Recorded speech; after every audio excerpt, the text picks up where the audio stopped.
Hello there, everybody. Thank you so much for joining us for one of our weekly webinars. My name is Samantha, and I'm in client services here at the Retirement Group. I moderate these webinars. You're going to see me throw some very useful links into the chat. They will guide you to book an appointment with an advisor after this presentation, as well as a link to our education center where you can view all of our past recordings. You can also follow us on LinkedIn, where you'll see all of our upcoming webinars that you can join of interest that may be of interest to you.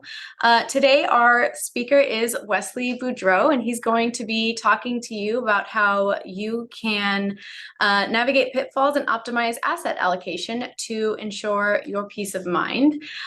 Before I bring Wesley on, I would like you to remember that we are not affiliated nor endorsed by any specific company, although we work very closely with many Fortune 500 companies. We are not affiliated nor endorsed, so please keep that in mind. After Wesley's presentation, I will be coming back on with him to ask him any of the questions you may have entered into the Q&A box. Please feel free to ask away. We love answering your questions and engaging with you, and I will make sure that Wesley answers as many as he can, time permitted. And with that, I'd like to introduce you to our speaker today, Wesley Boudreaux. Hey, Wesley. All right. Thank you for the introduction, Samantha. And like she said, again, we're going to be talking about kind of tax planning strategies, a little bit about the 401k as well for a lot of different companies we do work with. But before I get started, just a quick reminder for those of you who do not know who we are. Again, the Retirement Group, we are an independent financial advisory firm that focus on working with corporate employees and help them transition into retirement. We've been doing this for over 30 years. Myself, I've been doing it for over 20 years, and a lot of other advisors have been doing it for over 30 years as well. We've been working with a select number of companies. We don't just work with everybody. What happens is most of our advisors work with maybe 3 to 4 to 5 different companies. So it allows us to have a deeper understanding of your specific benefits inside and out. So we can kind of hold your hand through that transition process, let you know how's my pension work if I do have a pension, how's my 401k work in the transition process, what about healthcare retiree medical benefits, any life insurance policies I can carry forward. So we go through all of that with you to help make sure that you maximize your benefits from your company and have a good sound transition into retirement. Excuse me. Now, we do have offices throughout the country, so rest assured if you need to sit down with one of us face-to-face, we can likely accommodate that. But obviously this day and age, it's very easy to have web meetings, phone calls, email, whatever your preferred communication is, just go ahead and let us know. We'll be happy to help you out with that. But if there's anything you take us up on, if you've never done one, or it's been maybe over a year since you've done one because we've seen a lot of changes in the market and interest rates, it's to run a cash flow analysis. This is actually a financial plan, a detailed cash flow analysis specific to you and your company's benefits. So it allows you to kind of weigh the different pros and cons and help you determine the best day to retire so you can maximize your benefits that you're getting from your specific company. So you may come to us and say, Wesley, I'm thinking about retiring at 62 in 3 years. Can I do it? And we run the numbers, and we might come out and, unfortunately say, no, you need to work another year or two, or you can retire, but you might want to do something part-time. Or we could come back and say, hey, yeah, you can do it at 62. If you want to go earlier, you can go a year or two earlier if you want to spend more time with with your family or something. So we can go through all the different options, but for a lot of companies we work with, there are timing situations where you want to pick the right time so you can maximize the benefits. So we'll be able to go through that with you as well when we go through that update. But before we kind of get it started, go into some of the tax planning strategies, let's go ahead and talk about some of the recent changes, which is from Secure Act. There was a Secure Act that was signed in December 2019, went into effect 2020. And then we had Secure 2.0, which came out here for 2023. So we'll go through some of these updates and changes that have recently taken place for that. Most of them have been positive, some have been negative though. First positive one was the extension of the RMD. So what it used to be is 70.5 was your RMD. Now that RMD stands for required minimum distribution. Essentially what happens is if you're making contributions to your 401k or an IRA, they're usually on a tax deferred basis. So you're deferring your taxes. And the IRS doesn't want you to defer them forever. So they want to get their hands on some of that taxable money. So what they've done is they have the RMD at 70.5 where they force you to start taking distributions so they can tax you on that. Now, with Secure Act coming out in 2020, that got bumped to age 72, and then just got bumped to age 73. And then also they put in their verbiage that it's going to get bumped again in 2033 to age 75, depending upon your age. We got some of those age brackets in there for you right now. So that's good news because it defers the forced distributions of your IRA, your 401k, which gives yourself or gives us, if we're helping you, more years for tax guidance and tax planning to help minimize those potential taxes you and your beneficiaries will see. And we'll talk about some of this with Roth conversions a little bit later in the webinar. One of the negative things, one of the biggest negative things they did, we just mentioned the RMD getting pushed back. This was actually a reduction or a removal of the inherited stretch IRA options, which used to be available for IRAs for non-spouse beneficiaries. So what used to happen was, let's say you've got, let's say you're married and you leave something to your spouse, and he or she then pass away and leaves what's left to the kids, probably, if you guys had kids. Those kids were able to stretch those out over the course of their life, so they could take a little bit out each year to minimize the potential taxes. Now that's changed to where they have 10 years to get it out. Now, unfortunately, I had to go through this with 2 clients that passed away early in 2020. And both of those, unfortunately, had their kids as beneficiaries because they were, one was already a widow and one had gone through divorce. But what happened was, now, instead of getting to stretch those out over their lifetime, they're forced to take those out within 10 years, whether you take it all out at once or space it out over 10 years, which is the best you can do, kind of minimize those taxes, taking roughly 1/10, give or take, the performance of the portfolio. So the risk there is, hopefully, if we're going to pass away, hopefully our kids are older, in their 50s, maybe 60s, hopefully. But usually if they're in their 50s, they're probably in their higher income earning years, which really would stink if, let's say, you pass on $1 million to a child that's in their 50s, making good money. Now they're forced to take out at least $100,000 a year in that higher tax bracket and pay more in taxes. So if you think that there's a chance you're going to be ultimately having your kids as beneficiaries, or somebody else, a trust or something like that, as a non-spousal beneficiary, give us a call to run through this, because this can actually be very taxing on them down the road. And there's some different options we can talk to you about on mitigating that. Another benefit was the age restriction removal. It used to be that, coinciding with the RMD at age 70.5, you were forced to take out the withdrawals.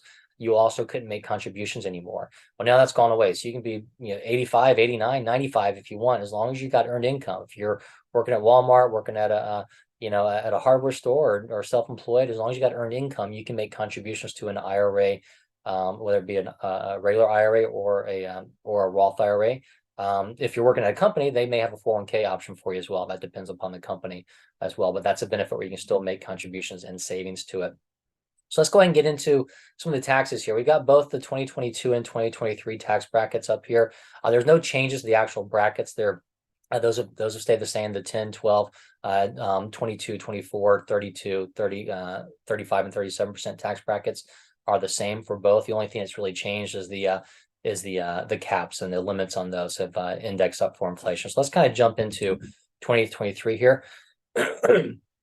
And I'm going to pre-apologize if I'm shifty here. My back went out last week, so it's acting up on me. So I do apologize about that. But so let's take a look at the chart here. Let's go ahead and zoom in, and let's look at maybe that second column. So let's say married individuals filing joint, and look at the 12% tax bracket. The top of that 12% tax bracket is $89,450. And then if we look at the bottom of that page in that same column, the standard deduction is going to be $27,700. So the reason I focus there is because that jump from 12% to 22% is a pretty big jump. So it's a 10% jump. So let's assume we've got a couple maybe that that has been working and they're retired now. And if we look at those numbers, they can do up to close to about 117,000. So that 89 plus the 27 and change before they go from the 12% to the 22% tax bracket. I myself would argue that I think 12% is a pretty reasonable tax bracket. I don't think we've seen it that low in quite some time, and we probably won't in the future as well, with all the government spending we've been seeing. So the next changes may be more negative to us than positive to us, and when we have any tax bracket changes. That right now it's set to revert back in 2025, but we'll see what happens. But let's say for maybe a couple that is living off of maybe $80,000 a year in retirement. That means they're still, what is that, 80, 20, so $37,000 away from jumping from that 12% to the 22% tax bracket.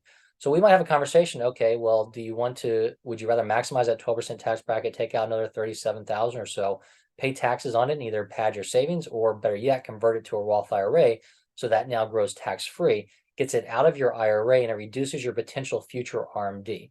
So these are conversations we have with clients all the time, especially in the fall. We wait usually till then, because that way most of the surprises from the year may be behind us, and we have a better understanding of what your taxes are for that year. We can run through this analysis with you, whether you're a client or a prospect, but there's definitely some potential tax savings to be aware of. And then with the long-term capital gains at the bottom there, it's either 0, 15, or 20%, depending upon your tax bracket as well. Some of the companies we work with have NUA capabilities where you can get net unrealized appreciation on your 401k distribution of your company stock, and that's where this comes into hand. But if you have a question on that, give us a call, because that gets a little more complicated. Another key aspect is where are you going to be whenever you retire? You may most people will probably retire and stay in their home or stay in their same state. Some may be looking to move from one state to the other to get closer to the grandkids, or maybe they're focusing on tax planning strategies. Let's assume maybe you're working most of your life in California and you're used to those high taxes, and maybe you're still taking a good amount in retirement where you're getting close to 10% state tax. You might say, well, let me move to Nevada or Texas or somewhere else, or even just another state that has lower state taxes to help save. If you're thinking about doing that, let us know, because we can run a cash flow analysis and show you 2 different states side by side to show you how that difference can erode your nest egg, essentially, if you would, over the next 20 or 30 years or so. It's also unique to know that some states are tax distributions differently. They may have state income tax, but they may not tax your distributions if it's retirement distributions, or they may not tax Social Security, but they do tax retirement distributions, or they don't tax pensions. So there's a lot of different nuances to that. So again, when we go through that cash flow analysis and we know what state you're living in, if you're thinking about moving, let us know so we can run those side by side. Now, I mentioned before, the Secure Act, the Secure 2.0 came out here earlier in 2023 with some updates, some beneficial changes there. Again, we mentioned the stretching of the RMD to 73 and then eventually 75 in 2033. The reduction of the excise tax. So it used to be that if you missed your RMD, they could penalize you up to 50%. That's hasn't gone away, but the penalization is lower than what it used to be, and it's more flexible to kind of get around it. There's no RMDs for Roth 401ks. Used to be if you had a 401k, you took the RMDs regardless of what it was. But if it's a Roth 401k, if you decide to keep that in there, you can still do that. Again, I apologize about the back. And then there's higher limits on donations from your IRA. Those post 70.5, you can do those at $100,000 starting in 2024. That's going to be indexed for inflation, so it's going to rise as well. Higher catch-up contributions or Roth matching contributions, if your company accepts that, where they can make contributions, the matching contributions to Roth, but you're going to pay taxes on it. More benefits for part-time employees. A lost and found for old 401ks that they're going to set up a database there. And a good one, if you were saving in a 529 plan for your kids and they didn't use all of it, or maybe grandkids didn't use all of it, you can actually convert or roll over up to $30,000 of that into a Roth IRA for yourself. So there's a lot of different changes that came about here. Let's talk about some of the tax planning strategies and kind of transition aspect of once you retire from a company and transition into retirement, and what you can do with your 401k and then potentially maybe your pension if you got a pension in there as well. But first, talking about inflation. We knew inflation was coming. We talked about this for the last 2 or 3 years post-pandemic. We knew that the interest rates were artificially dropped too low, and they would come back. We thought they'd come back quick, maybe not as quick as what we saw in 2022, but obviously we've seen inflation jump through the roof, and that's affected not just our purchasing power and things we do day to day, but it's also affected our accounts. That it's affected both the bonds and stocks and your 401k. And if you've got a pension, not everybody does, but if you've got a pension, and if you got a pension that allows you to take a lump sum, it's affected that as well, because lump sums are calculated based upon using interest rates. I'm not going to get into this because every company is different, but if you do have one and you have questions, give us a call. We can go through your specific company plan. But those higher interest rates have dropped your lump sum as well. If we level off and those interest rates start to come down, we could see those lump sums come back up. So again, it's important when you're close to retirement, if you're planning this, that we run that cash flow analysis to look at these options and help you determine the best day to pull that trigger so you maximize those benefits there as well. So let's assume you do have maybe you have that pension, you have that lump sum. If you do, most plans allow you to roll that into your 401k, or you can roll it into an IRA. You usually don't want to take that lump sum directly to you because that's going to be 100% taxable. But if most people, a lot of them, if I'm going to make a guess, let's say just use the 80-20 or 90-10.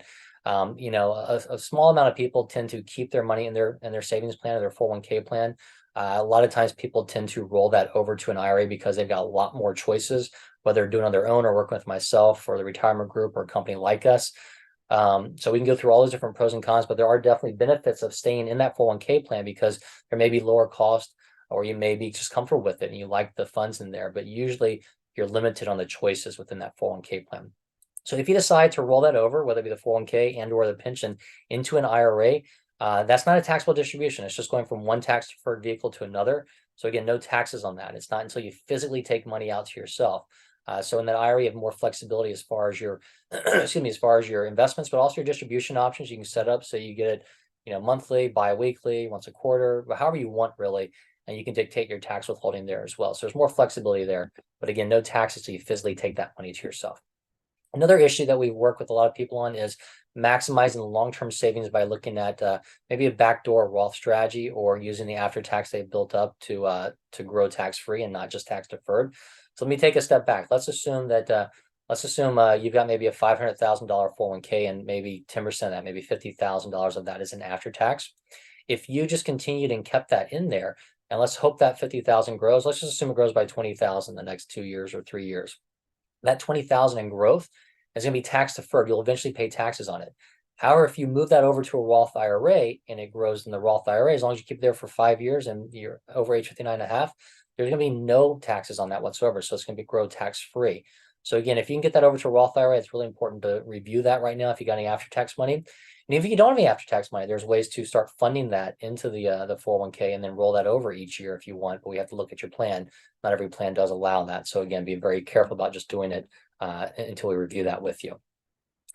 When you do transition to retirement and you're fully retired and you start taking distributions from your 401k, your IRA, or all your other accounts, it's really important to understand the best strategy and the best way to take those distributions.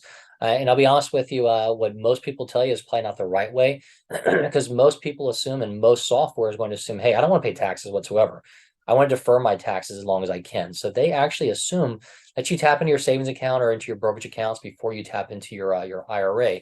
And let's take a look at a chart here to show you how that looks. Excuse me. Very sorry. My back and my voice is going out.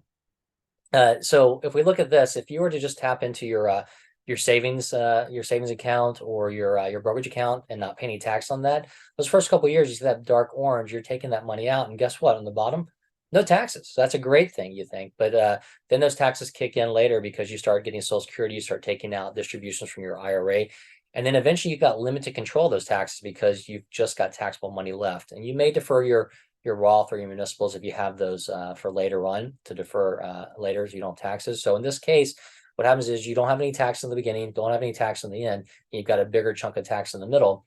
So you kind of pigeonhole yourself into that planning.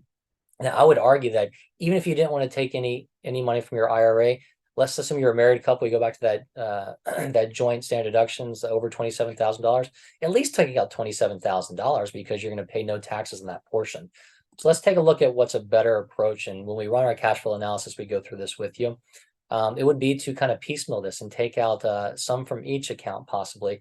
And I can't tell you how to do it every year because it's going to change based upon tax bracket changes and administration changes. But right now in this example, again, I apologize. Maybe it makes sense to take out, again, some from your savings, some from your brokerage account, and maybe some from your tax deferred accounts like your IRA. Again, at least at a minimum of that 27,000 example I gave you, or maybe 12,000 if you're single. And then it may be that you're looking at planning for that 12% tax bracket. So we max up against that 12% tax bracket. And by doing that and looking at wealth conversions, you can minimize that RMD later on in life as well and have more in that Roth IRA to use for tax planning purposes and also for passing on to beneficiaries. So you're giving them less of a tax burden as well. But again, all this can be tied into the cash flow analysis, and we'll go through that with you. But a quick recap again. Fill up your lower tax brackets with a tax deferred income each year. So at least a 0% tax bracket, and and then maybe up to the 12% if you're looking for doing that. But be aware of Social Security. Social Security can be taxed at 0, 50%, or 85%. Not taxed, but so 0% of it, 50% of it, or 85% of it could be taxable. And that depends upon your income. So you got to review that as well and be careful because that could jump up going from zero of it being taxed to all of it being, or 85% being taxed. So we'll go through that with you as well. And then look at strategies as far as deferring out the Roth and how to pass that on and benefit that so that you can reduce your RMDs down the road as well. Again, I apologize. Let me get through this. So we talked again about the RMD age is now 73, but if you decide to take money before 59.5, there are potential penalties on that, a 10% penalty on top of taxes. There's different ways around that. One of the biggest ways we talk about is the age 55 rule.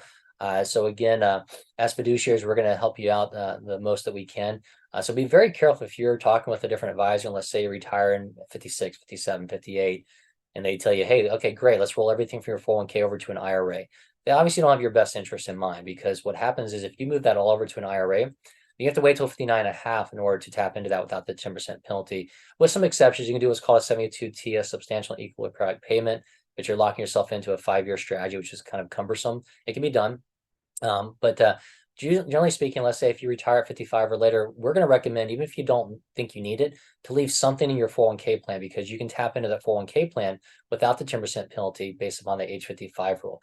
If you're leaving before 55, then again, the IRA is probably going to make more sense, and that 72T would make sense if you're trying to tap into it. There's other options, if you're using it for medical expenses, post-secondary education, first-time home purchase, things like that. So any question there, just give us a call. We can go through that with you. And again, like I said, that RMD got moved up to 73 now, and then eventually 75. So we kind of have that freestyle period between 59.5 and 73, where we can look at tax reviewing year by year and focus on whether or not it makes sense to max out your current tax bracket and to do Roth conversions or not, or just take out distributions to pad your savings as well. And like I said, this all comes down to the cash flow analysis, kind of really see where you fall into play. Right now, about 3/4 of Americans over 50 don't have a written plan. If you can spend, could be as quick as 5 minutes, but usually 10 to 20 minutes gathering some data, 401k balances, pension balances, Social Security estimates, when you want to retire, how much do you want to spend, everything kind of derives around that.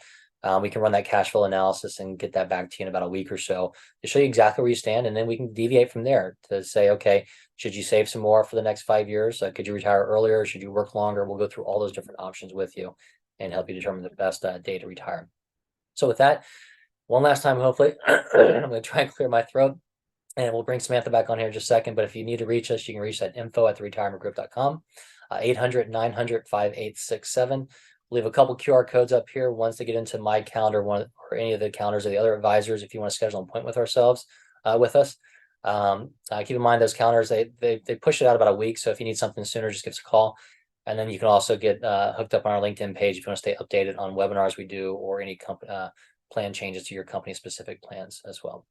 So with that, let's see if any questions came through. And again, I apologize to you, Samantha, and everybody else for my fidgetiness with this back, but hopefully we'll get through this and get these questions answered.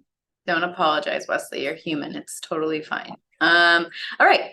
Number 1, what is the process to use a Roth IRA with my 401k? Should I do it when working or when I am retired? Okay. Yeah, so I alluded to that a little bit about that after tax. But instead of after tax, you also, if your plan allows, because we're talking to multiple plans right now, you could have a Roth 401k. I think almost every plan allows those now. But so let me give you an example to make it easier. Let's assume maybe you make $100,000 a year and you're contributing 10% a year right now, so $10,000. Most people tend to do it on a pre-tax basis. So what that does, it gets them a tax beneficial savings right now. So they put $10,000 into the 401k, and they deduct that from their taxes. So they're only paying tax on $90,000. Now that 10,000 grows over time, and it grows tax deferred. And eventually when they take it out, they'll pay taxes. Instead, if you want to put that in after tax or Roth, then you're not going to pay, you're going to pay tax on that full $100,000. You're not going to tax savings now, but you'll get a tax savings later. That Roth 401k, it's going to grow tax free. So let's assume that doubles over time. And so that goes to $20,000. That 10,000 growth is tax free. So that's where your tax saving comes on the tail end versus right now. And I would argue, tax brackets are pretty low right now. So it may be more beneficial to do that, but give us a call. We can kind of run through and review. You may want to do half and half into pre-tax, half into Roth, or maybe, half after tax, half Roth. The after tax comes into that ability for more flexibility, usually from a 401k, because you can typically roll that over to a Roth IRA and have more choices there as well. And then obviously you can do this post-retirement, but there's options for doing it as an employee or post-retirement. Thank you. Number 2, what can I do if I max my 401k each year? What can you do if you max your 401k? Yes. Well, that's a great thing to have, because you're a good saver. You're maxing that 401k. There's obviously other savings options beyond that, but one of the things I would stress for this person to maybe call us and check on is, when do you max your 401k? So one risk is, let's say that you max your 401k, and right now, let's say you max your 401k in August. Depending upon the way the company plan is structured, you might be foregoing a couple more months of company match because you're not making contributions since you maxed that out. Usually it's good if you plan on maxing your 401k to stretch that out, kind of get it close to December as you can, so you maximize your company contributions. Now, some companies may let you roll those over into a non-qualified plan and still get company contributions, so it all depends. Just give us a call. We can go through those. But then if you are maxing that out and you have additional savings, really give us a call because it depends upon your situation. There's a lot of different strategies to look at investments beyond the 401k as well. But my biggest concern would be if you're maxing your 401k is when are you maxing that, and are you giving up some company match in that process? All righty, thank you. Let's see. How can I get more investment choices besides those in my 401k? Okay. So this kind of really goes to the conversation we talked about before, rolling over from a 401k to an IRA. So obviously, if you've retired from the company, a lot of people tend to roll over to an IRA because that's what they want. They want more choices, whether they're going to do things on their own or work with a company like the retirement group. Now, in some cases, staying in that 401k is great if you just want the, a simplicity of fewer choices, or you're comfortable with what you're doing and maybe lower cost sometimes. But also, if you're in that 401k and you're an employee, you may not have that option to roll over. But give us a call. We can take a look at it. Some 401ks, depending upon the company, may allow you what's called a brokerage link, where you can take a portion of that and link it to a brokerage account within that specific custodian. Let's say it's Fidelity, for instance, might have a brokerage link where maybe half your 401k, you could do that. And then kind of like an IRA, you could pick and choose different, ETFs or mutual funds or stocks and bonds in there. So that could be a choice too. But generally speaking, there's more flexibility in the IRA, but it depends upon if you've left the company. Complete flexibility. If you're still working, it depends upon specific rules and regulations your 401k gives you. A lot of companies we work with do give you we call it option one.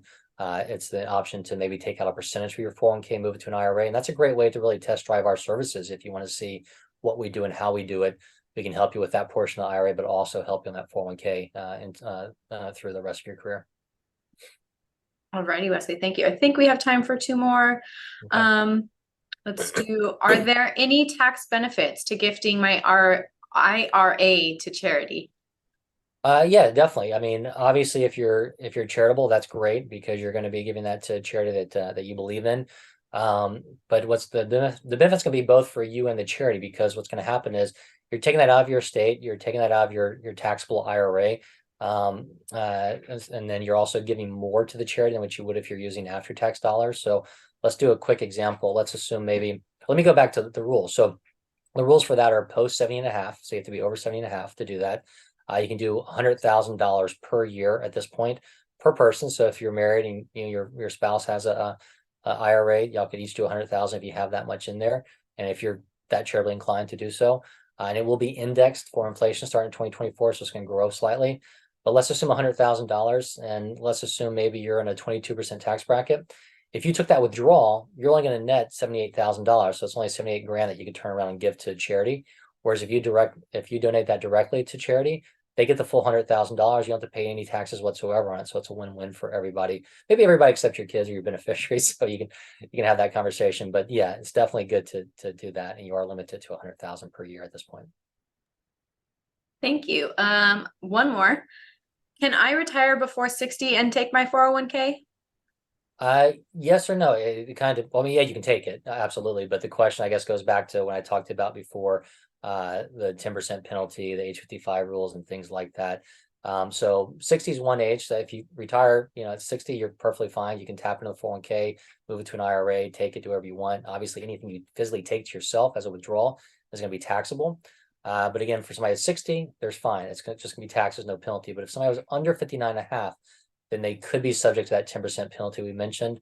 So again, like I said, if the year you turn 55 or later from a 401k, and I'd say 99 out of 100% of the time, the 401ks will allow this.